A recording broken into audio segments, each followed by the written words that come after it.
There is exactly one person in history who volunteered for Auschwitz. Not captured, not sentenced, he volunteered. We're going to tell you why.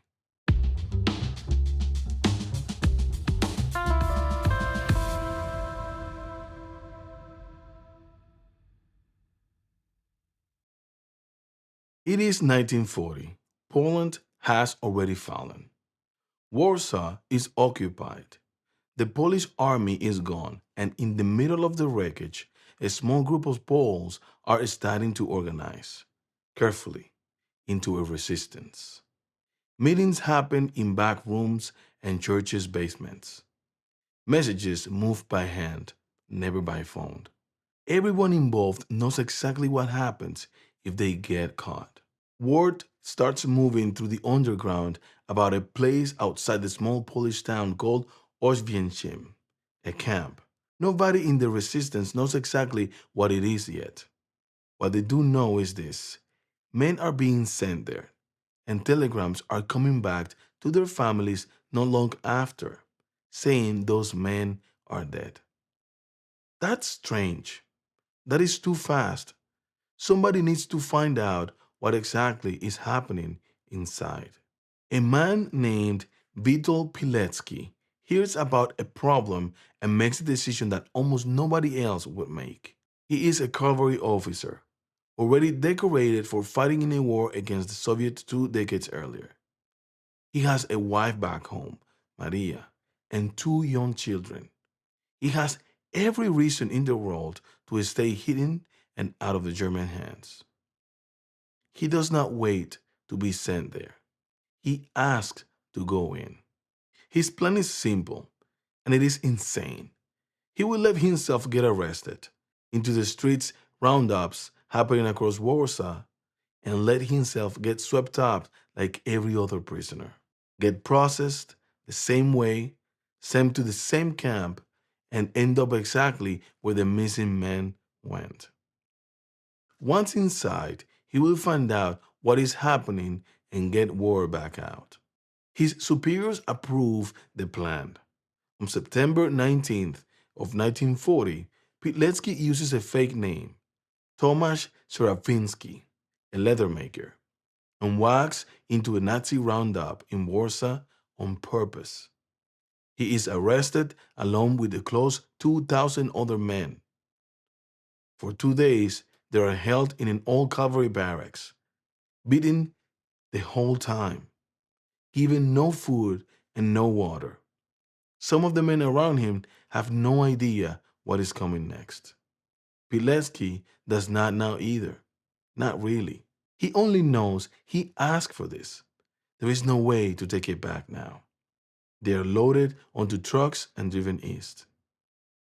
He arrives at Auschwitz, still carrying the false name. The camp gives him a number instead of an identity. Prisoner 4859. He is 39 years old, back in Warsaw. His wife and children have no idea what he's actually doing, or where he is, or that he chose this on purpose. He does not know yet what he's walking into. In a few hours, he will.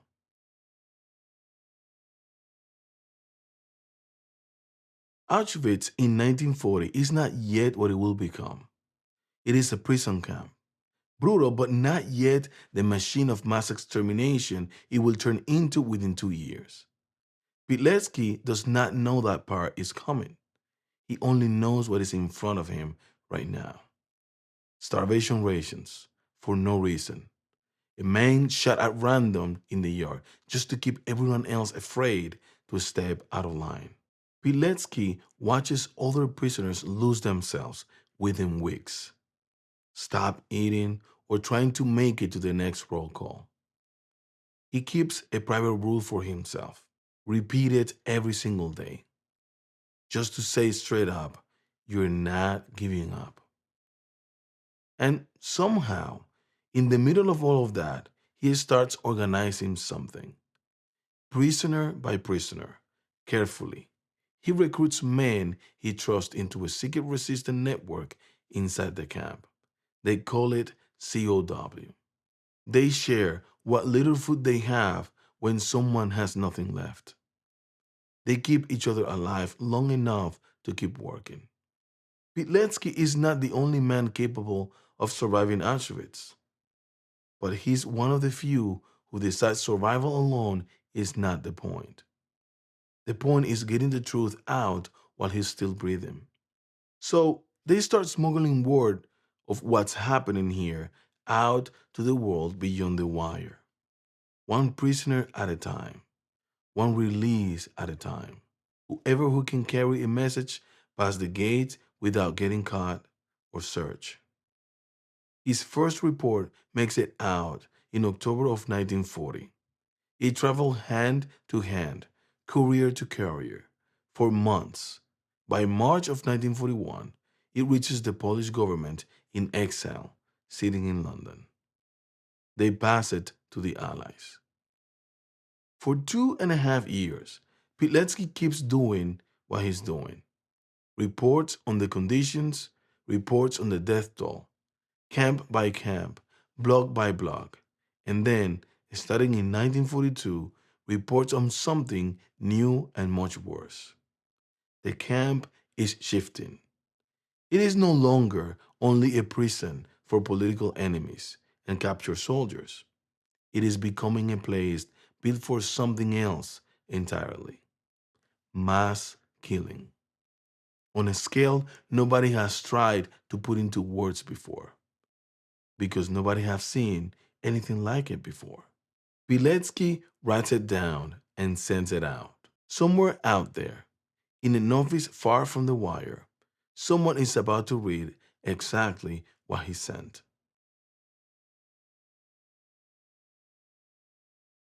Here is the part of the story most people never hear. The report gets out. That part of the plan actually works. Pilecki's information reaches British intelligence, reaches the Allied governments, describing in specific, documented detail of what's happening inside of Auschwitz while it's happening. And the response from the people with the power to act on it is disbelief. The numbers are too large. It sounds exaggerated. Some officials assume the underground is inflating the death toll to push the Allies to move faster. Nobody acts on it. No bombing runs on the camp or the rail lines feeding it. No rescue plan gets approved. The information that a man risked and was actively risking every single day, his own life to smuggle it out, sits in a file, unbelieved, while the war keeps moving around it and the trains to the camp keeps running on schedule.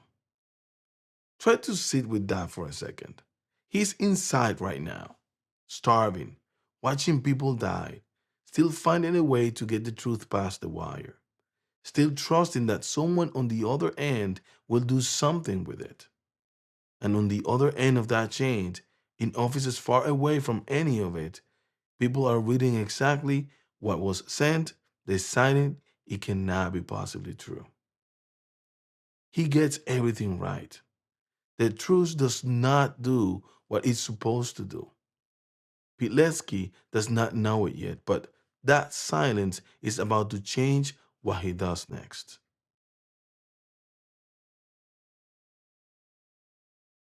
By 1943, Pilecki understands something he did not want to understand. Nobody is coming. He had held on to real hope for a while that the Allies might actually act on what he sent.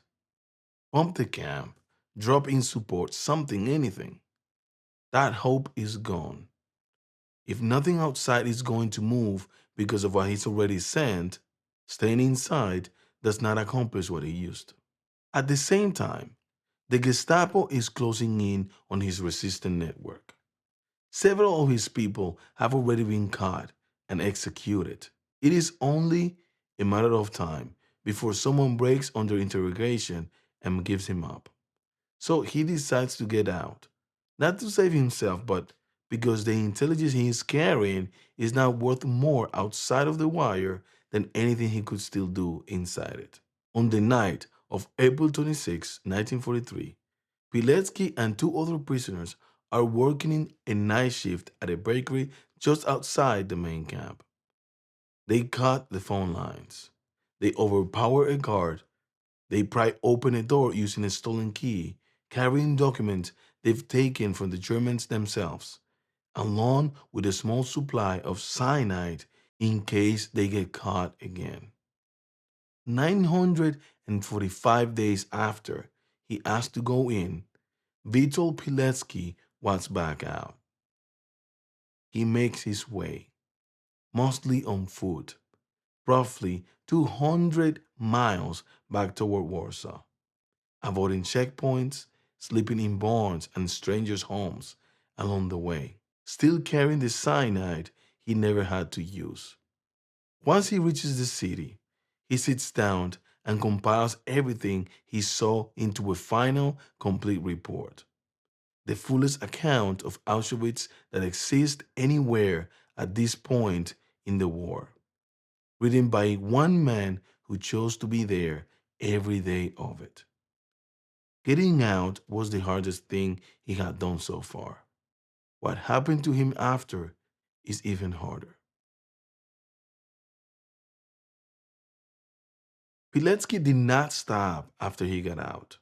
He kept fighting, commanding troops in the Warsaw Uprising in the following year, getting captured again, this time by Germans, and spending the rest of the war as a prisoner in a POW camp. This time to go back into Poland undercover, because the country he had risked everything for had not actually become free. He had traded one occupier for another. The Soviets were tightening their grip on the new communist government, and Pilecki went back to gather intelligence for a government in exile that no longer had any real power to use it. He knew what the risk looked like this time. He had already lived through the worst version of it once. He was arrested by the new communist secret police in May of 1947.